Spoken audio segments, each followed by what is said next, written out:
அவரோட அந்த சித்தாந்த ரீதினாலையும் ஒரு சில கொள்கைனாலையும் தான் வந்து உயிர் சேதங்கள் தவிர்க்கப்பட்டு குறைக்கப்பட்டு வாங்கின சுதந்திரம்.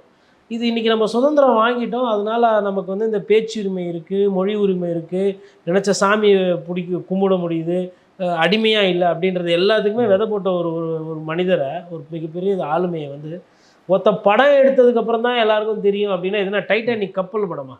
நான் ஏன் இதை வந்து பட ரீதியாக சொல்கிறேன்னா, ஐயா படத்துலேருந்து ஆரம்பித்ததுனால நான் பட ரீதியாக சொல்கிறேன்.